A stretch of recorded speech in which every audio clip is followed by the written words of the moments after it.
Alléluia. Amen. La Bible déclare, il est doux et agréable aux frères et sœurs de demeurer ensemble. Amen. Qui croient que c'est intéressant d'être ici. Amen. Nous bénissons Dieu pour ça parce que c'est un Dieu merveilleux. Si nous sommes là, c'est parce que ce Dieu-là, il a un plan pour nous. C'est parce que ce Dieu-là, il sait que dans notre effort intérieur, nous avons besoin de lui pour qu'on puisse avancer. Je bénis Dieu encore une fois pour les témoignages de notre frère David. J'ai retenu quelque chose, c'est l'unité. Supposons que notre frère n'avait plus de lien avec sa famille. Supposons que notre frère avait décidé de mener sa vie seul. Je ne pense pas qu'il serait là aujourd'hui pour nous témoigner ce qu'il nous a témoigné. Amen. Dieu est amour. Amen. Restons unis. Et nous devons travailler toujours pour l'unité. Le message d'aujourd'hui, les thèmes, ça va être l'unité de l'Église. Nous allons nous lever pour la parole de Dieu. La parole de Dieu de ce matin va être dans Éphésiens 4, versets 1 à 6.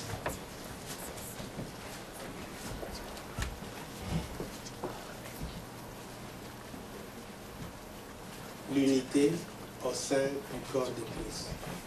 Nous lisons au nom du Seigneur Jésus-Christ. Je vous exhorte donc, moi, les prisonniers dans le Seigneur, à marcher d'une manière digne de la vocation qui vous a été adressée, en toute humilité et douceur, avec patience, vous supportant les uns les autres, avec charité, vous efforçant de conserver l'unité de l'esprit par les liens de la paix. Il y a un seul corps, il y a un seul esprit, comme aussi vous avez été appelés à une seule espérance par votre vocation. Il y a un seul Seigneur, une seule foi, un seul baptême, un seul Dieu et Père de tous, qui est au-dessus de tous et parmi tous et en tous. Amen. Que Dieu soit béni, que je puisse m'effacer et que son nom soit élevé. Au nom de Jésus, j'ai ainsi prié. Amen. Amen.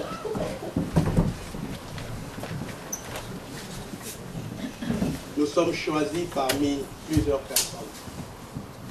C'est vraiment une grâce.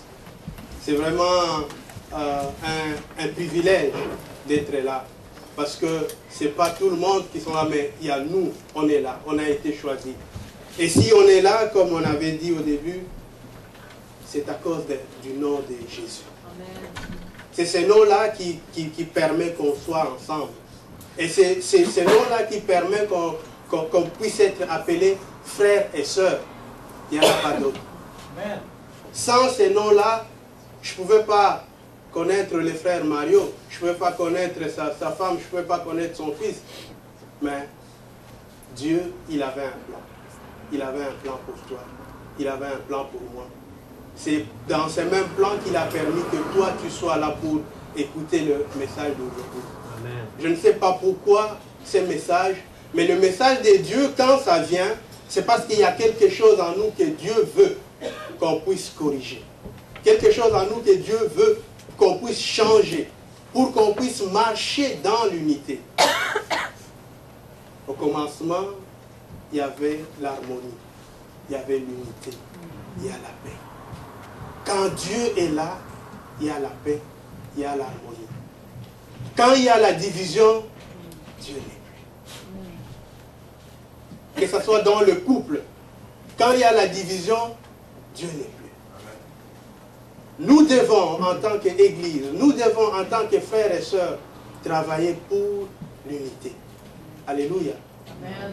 Que l'unité règne.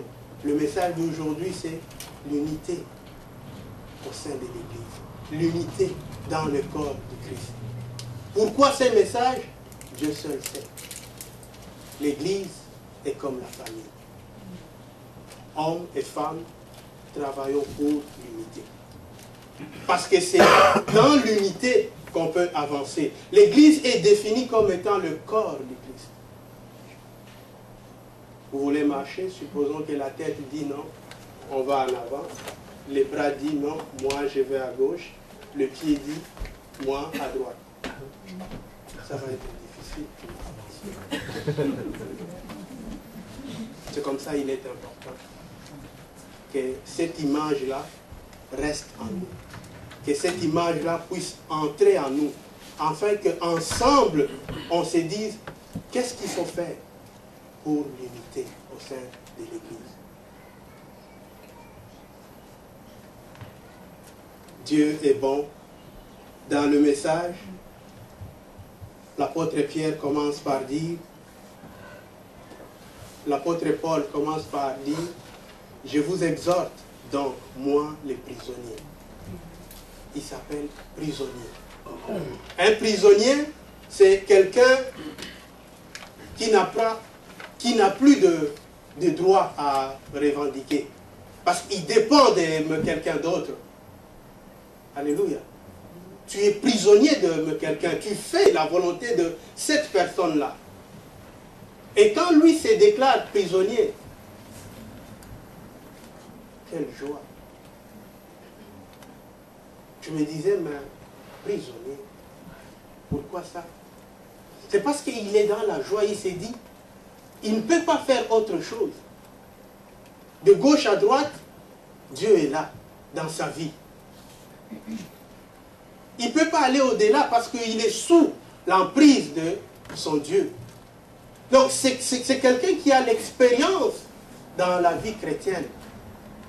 Quelqu'un qui a traversé par des moments difficiles, qui a traversé des moments d'échec, des moments de victoire. Et il a un témoignage à nous donner. Donc c'est quelqu'un à qui on peut avoir confiance. Quand il parle, on sait que non. Il parle des choses que lui a vécues. Nous avons été convoqués par Dieu. L'Église, en grec, on parlerait d'Ecclésia. C'est la convocation. Nous avons été convoqués par Dieu. Et quand on est convoqué à une réunion, on définit l'ordre du jour.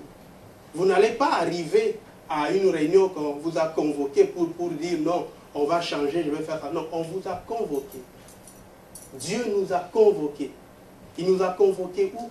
Ici, dans son Église. Et quand il nous convoque, c'est qu'il a des choses à nous communiquer. Quand il nous convoque, c'est qu'il a un plan pour nous. Quel est le plan de Dieu pour nous? Dans ce message ici, l'apôtre il parle de ça, il veut communiquer ce qui est important pour nous. Notre vie, nous avons été appelés pour servir Dieu. Notre vie, nous avons été appelés pour témoigner de l'amour de Dieu. Et du moment où il y a la division, cet amour ne peut plus prendre place. Quand il y a les tiraillements à gauche, à droite, cet amour ne peut plus prendre place. Voilà pourquoi il est important que ce message d'aujourd'hui soit non seulement écouté, mais que le message d'aujourd'hui soit mis en application. Qu'on puisse vivre ça. Qu'on puisse s'identifier dans ces messages. Qu'on se dise, qu'est-ce qui est important pour nous? Nous avons le souffle de vie, il y en a de ceux qui n'en ont plus. Nous avons le souffle de vie, nous ne savons pour combien de temps. Mais cette grâce que nous avons, quand il y a des choses spéciales qui arrivent dans nos vies, qu'on prenne cette occasion, cette opportunité de les conserver. Alléluia. De conserver ça, parce que c'est précieux. La vie, tu l'as. Tu ne sais pas quand tu vas la perdre. Ce qui est important pour toi et moi, c'est la vie éternelle. Amen. Et cette vie éternelle, nous l'avons au nom de Jésus. Amen. Cette vie éternelle, nous l'avons au nom de Jésus. Quand Paul se poumone ici de parler de l'unité, parce qu'il sait, là où il n'y a pas l'unité, Dieu n'y est pas. Si on veut voir Dieu, nous devons chercher l'unité. Si on veut voir Dieu agir dans notre vie, que ce soit dans nos vies de couple, que ce soit dans les travails, que ce soit dans nos familles, nous devons chercher l'unité. Parce que Dieu est un Dieu qui siège dans l'unité. La vie que Dieu nous donne,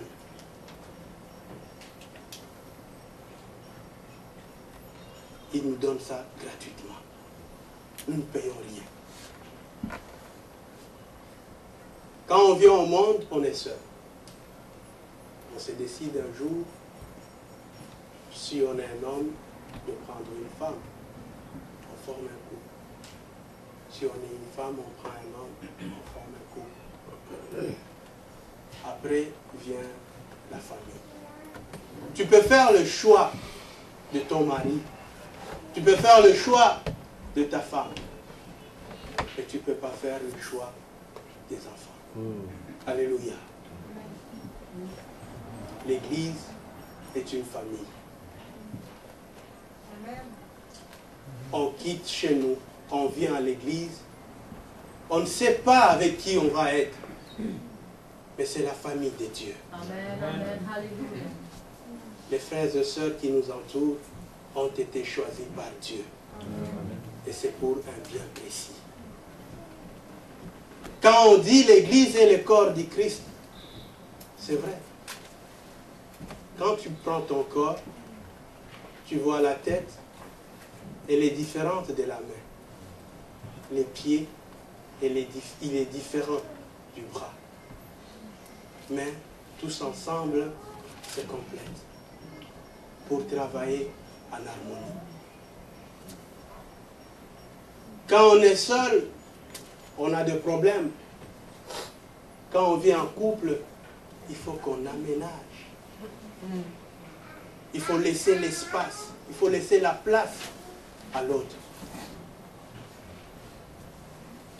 Il est de même avec les enfants. Quand les enfants arrivent, nous devons savoir trois choses. Garder l'équilibre quand on était seul. Garder cet équilibre quand on vient à deux. Et garder l'équilibre quand les enfants arrivent. Pourquoi? Parce que si on ne maîtrise pas ces choses-là, on va être débalancé dans la vie. On était seul, on est dans l'église, il faut qu'on puisse maintenir cet équilibre. Chercher à faire en sorte que nos relations puissent aller dans le sens de l'unité. Nos relations puissent aller dans le sens de créer une certaine harmonie.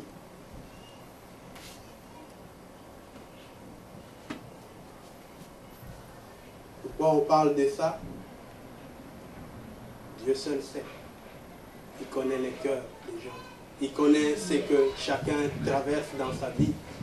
Et Dieu veut que nos vies puissent répondre à l'unité. Nos vies puissent répondre à une certaine paix. Que nos vies, en tant qu'Église, soient une vie qui témoigne l'amour de Dieu. L'Église est le reflet de Dieu. Dans l'Église, tu ne peux avoir que l'amour. Pourquoi? Parce que Dieu, lui, est d'amour. Amen. Dieu est le Dieu de l'unité. Bien-aimé, tant qu'il n'y a pas l'amour, Dieu n'est pas là. Tant qu'il n'y a pas l'unité, Dieu n'est pas là. Parce que le Dieu que nous servons, c'est un Dieu d'amour. Le Dieu que nous servons, c'est un Dieu de paix.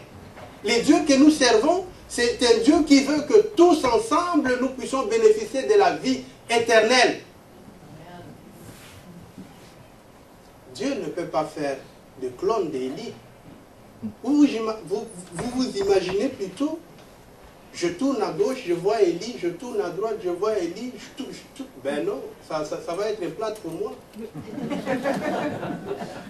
Donc il faut que dans la vie, qu'il y ait des choses différentes.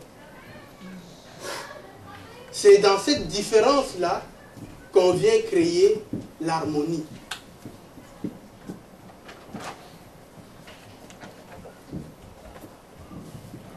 L'apôtre Paul,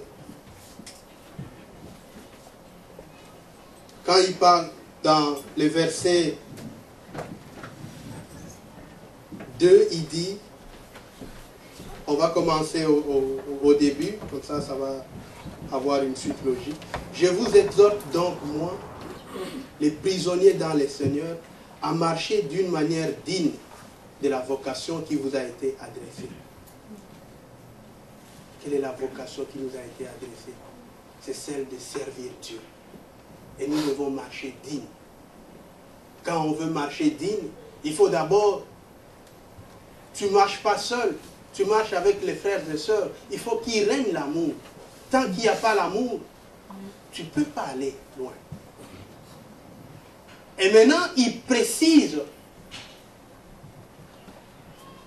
en toute humilité et douceur.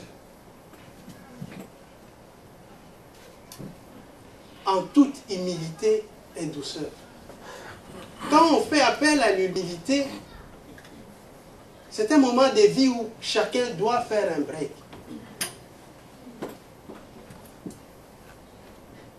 S'analyser un peu, c'est dire, mais qui suis-je? Quels sont mes points forts? Quels sont mes points faibles? Parce que le but ici, c'est de trouver une harmonie, de trouver la paix. Et dans cette paix, il y a deux choses qui peuvent faire que les liens qui étaient n'y soient plus. On vient de soulever l'humilité ici. Que ce soit dans le couple, il faut que chacun connaisse ses points forts et ses points faibles. Il en est de même à l'église. Là où je suis fort, je m'y mets. Alléluia. Là où je suis faible, je laisse la place à la personne qui est forte.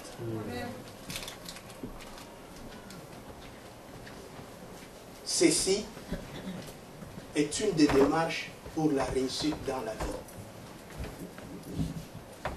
Dans le couple, laissez la place à la personne qui est forte. Si c'est la femme, reconnais ses forces et laisse la place à ta femme. Si c'est l'homme, la femme reconnaît la force de l'homme, laisse la place à l'homme, afin que l'homme puisse agir. C'est là pourquoi, parce que ça vient créer une sorte d'ouverture. Chacun se sent disponible, chacun se sent utilisé. Chacun se voit un peu attribuer une certaine importance, que ce soit dans le couple ou dans l'église. Reconnaître ses faiblesses nous pousse à avancer. Reconnaître ses faiblesses nous pousse à avancer. C'est un point peut-être subtil, mais qui est très, très important. Cela te débarrasse de l'orgueil. Cela te débarrasse de l'orgueil. Là où tu es fort, ne fais pas le malin. Tu vois que quelqu'un est en train de se casser la gueule. Toi, tu es à mesure de le faire. Non, tu dis non, je vais le laisser faire. Ce n'est pas ce que Dieu nous demande. Quand tu es fort et que tu trouves que ton frère a de la misère, ta soeur a de la misère, agis. N'attends pas. Amen. Tu as été béni à l'église. Tu as l'opportunité d'aider les frères et sœurs, que ce soit dans le ministère de l'intercession, ministère des femmes, agis. C'est un don que Dieu t'a donné. Il n'en a pas donné à d'autres. Il te l'a donné. Fais ce que Dieu veut que tu fasses. Ne reste pas en arrière. Parce que quand tu restes en arrière, tu ne fais pas la volonté de Dieu. Tu es en train de faire ce que ton cœur désire pour dire que non, je vais le voir faire. Tu as été béni pour les enfants. Travaille pour les enfants. Parce que c'est ce que Dieu désire. Tu as un don de préparer dans le couple. Fais-le. C'est un don que Dieu t'a donné. C'est pour l'harmonie de ton couple.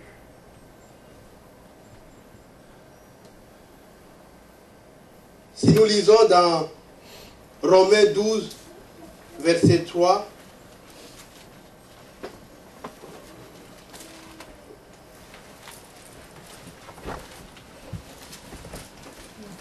Romains 12, verset 3.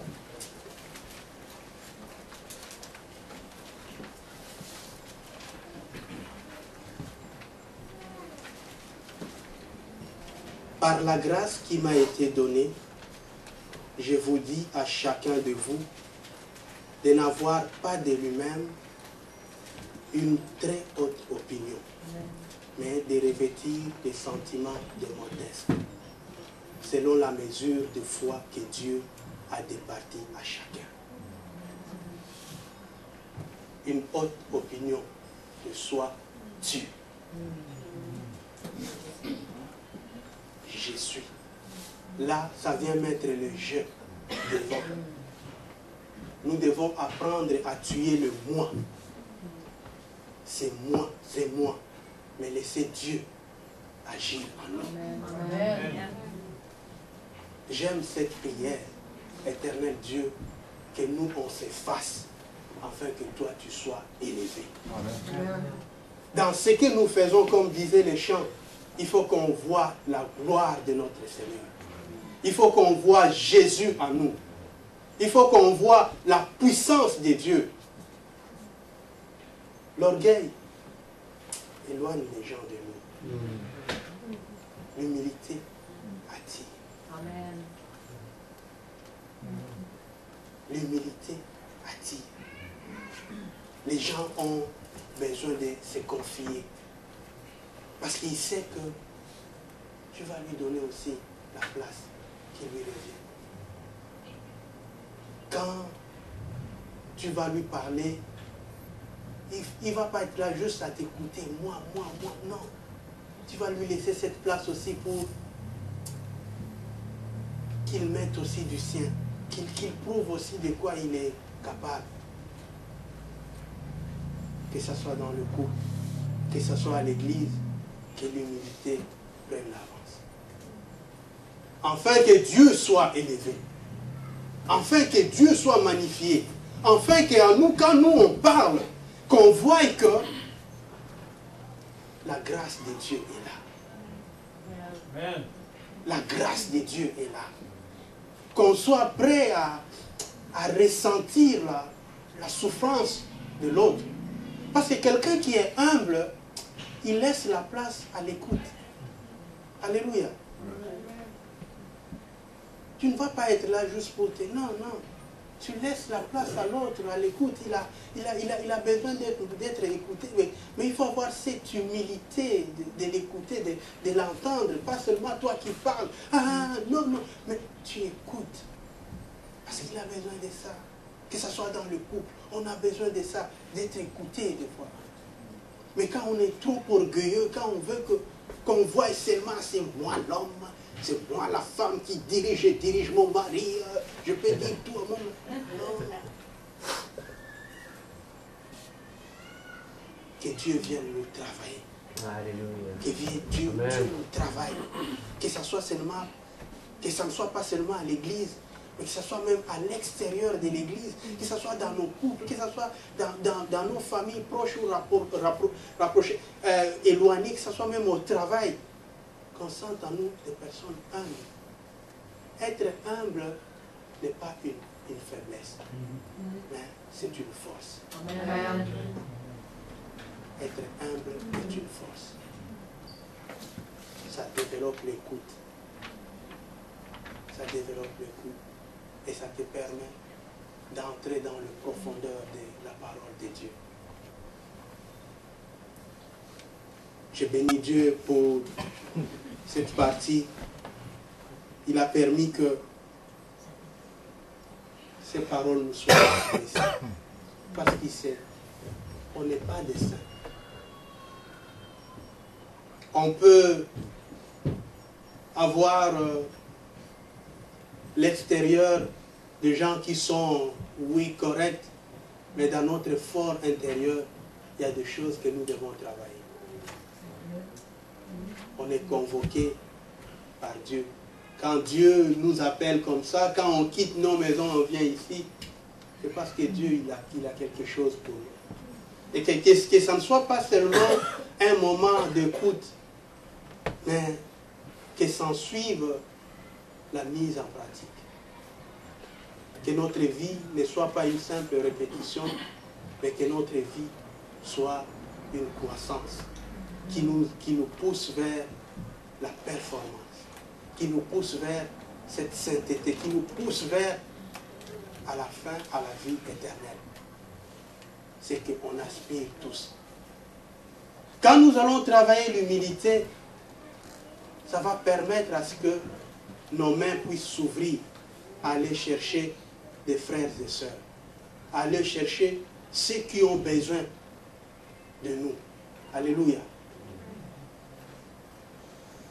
Et l'apôtre Paul, il ne s'est pas arrêté là.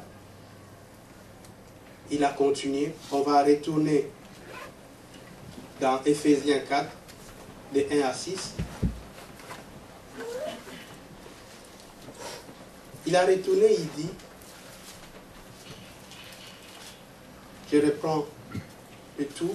Je vous exhorte donc, moi, les prisonniers dans le Seigneur, à marcher d'une manière digne de la vocation qui vous a été adressée, en toute humilité et douceur, avec patience. Avec patience. Avec patience. Alléluia. Supporter quelqu'un, ce n'est pas facile. Des fois, on a du mal à se supporter soi-même. Quand vient une autre personne dans notre vie, ça devient encore pire. Et quand on ajoute à cela des enfants, c'est au-delà. Alléluia. Mais nous devons apprendre à nous supporter. Dans toute vie, il y a des moments où ça va. Il y a des moments où ça ne va pas.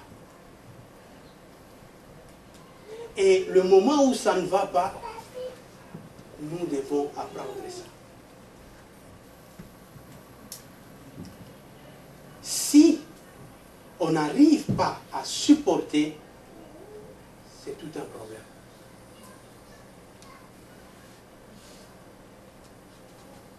Il faut supporter dans le couple. Il faut supporter à l'église. L'église, quand ça a commencé, il n'y avait pas grand nombre de gens. Maintenant, on voit des améliorations, des changements qui arrivent. Quand les changements arrivent dans la vie, que ce soit dans la vie de couple, tout changement amène aussi un lot de problèmes avec. Vous avez commencé peut-être avec deux personnes. Vous arrivez 4. Les personnes qui arrivent, ce sont des personnes qui ont une vie avant. Ils viennent aussi avec leurs problèmes. Quand tu te maries avec ta femme, la femme vient aussi avec ses problèmes.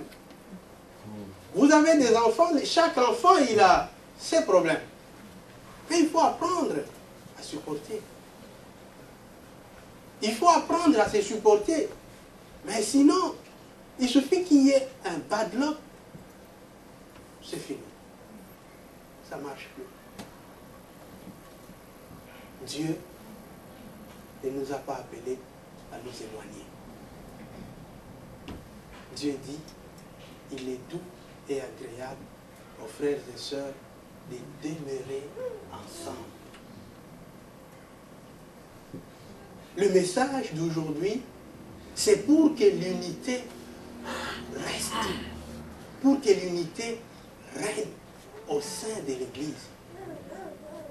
Nous devons travailler des affaires dans nos vies.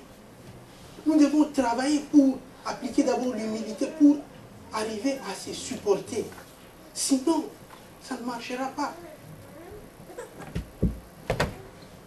Il y avait une histoire juive que j'ai trouvée. On parlait juste de l'humilité. Ça m'a un peu surpris. On parlait d'une histoire juive traditionnelle. Abraham était assis auprès d'une tente. Il y a une vieille personne qui s'est avancée. Il était fatigué. Vieille personne de 80 ans. Abraham l'a vu, il avait un peu pitié de lui. Il a appelé, il est entré dans sa tente, il a lavé le pied, après il lui a donné à manger. Le monsieur, il a commencé à manger. Abraham lui dit, il dit au vieil homme, mais tu ne rends pas grâce à Dieu. Le monsieur dit, je n'adore pas Dieu. J'adore le feu. Abraham était fâché. Il a pris le monsieur, il l'a jeté dehors. Il dit franchement, moi je sers Dieu, je te donne à manger et je te demande si tu n'adores pas Dieu, tu me dis non, j'adore le feu. Va au feu, comme ça le feu il va te donner à manger. Alléluia. Après quelque temps, Dieu l'appelle, il dit, mais Abraham, où est le vieux homme qui était là? Abraham dit, Seigneur, c'est impossible. Je l'ai foutu dehors. Parce que ce type-là, il me dit qu'il ne t'adore pas, il ne te reconnaît pas. On pensait que Dieu allait acclamer et dire, ah, très bon serviteur, tu as très bien fait. Mais Dieu n'a pas dit ça. Il dit comment? Je l'ai supporté pendant 80 ans. Et toi, un seul instant, même pas une journée, tu l'as chassé. Alléluia. Nos frères et sœurs qui sont là, s'ils sont là, c'est parce que Dieu a permis qu'ils soient là. Amen. Ils ont des défauts dans leur vie. Apprenons à les supporter. Parce que Dieu a un plan merveilleux pour nous. Dieu connaît les destins de chacun. Tu dis, mais je ne peux pas supporter ce type. C'est un voleur. Ce n'est pas ton problème. Dieu a permis qu'il soit là parce qu'il sait ce qu'il veut faire dans sa vie. Toi, prie. Alléluia. Amen. Prie. Il arrive des fois à côté, tu pries, il y a quelqu'un qui dit Alléluia, Alléluia. Je dis, mais franchement, celui-là, il vient encore d'où? Lui, il prie Dieu. Ton problème, ce n'est pas de l'écouter. Ton problème, ce n'est pas lui. Ton problème, c'est Dieu.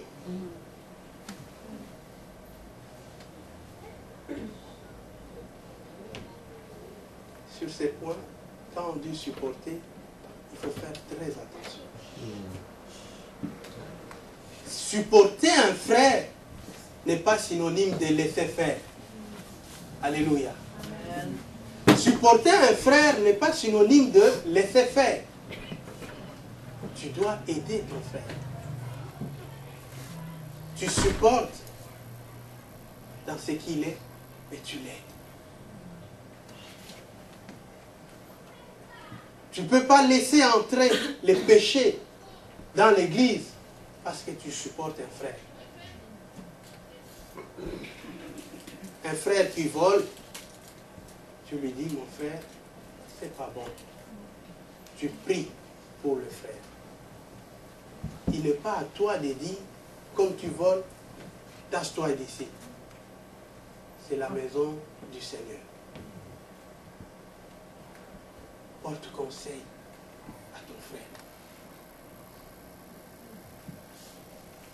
L'église, quand on vient à l'église, c'est parce qu'on veut aspirer à la sainteté.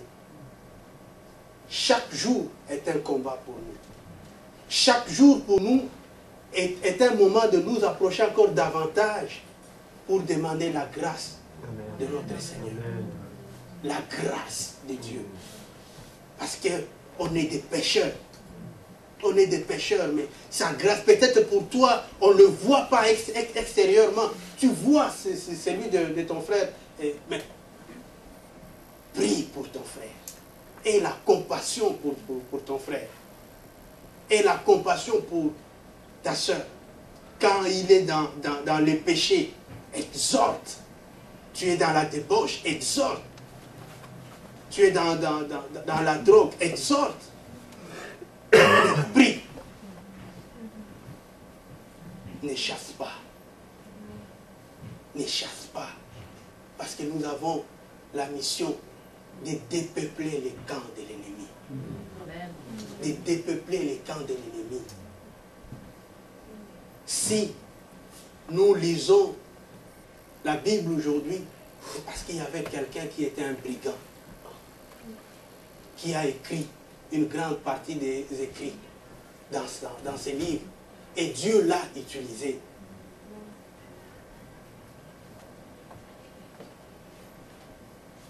Travaillons pour que les gens qui nous entourent, même si nos regards voient des choses horribles, mais qu'on prie pour ces gens, afin que le plan de Dieu s'accomplisse d'une manière complète dans leur vie et qu'ils soient des témoignages.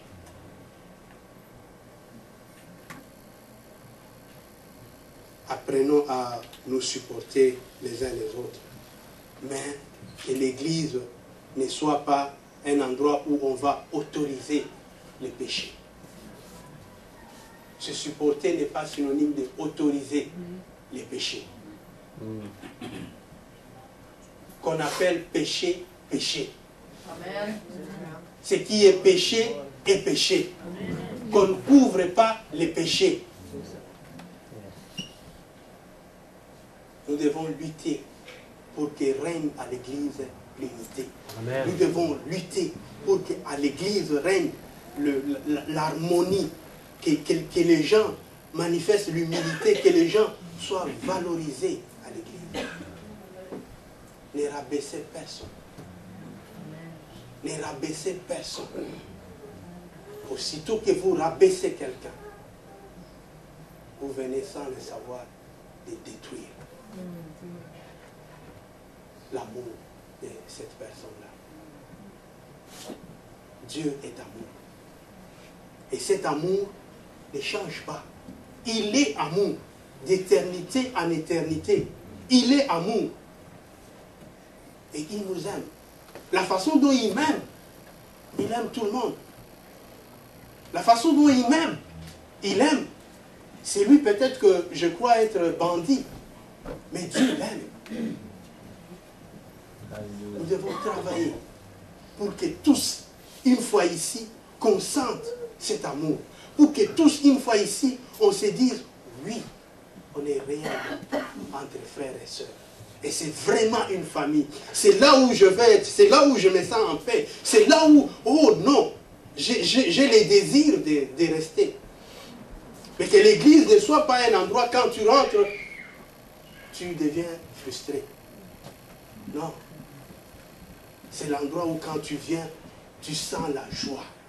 La bénédiction de Dieu, l'amour de Dieu, l'unité, l'harmonie, les désirs de servir encore davantage. C'est Dieu-là qui nous aime. Nous n'avons rien payé pour mériter, bénéficier de ce souffle de vie. On n'a rien payé. Même si on nous demandait de payer, personne n'a les moyens pour le faire.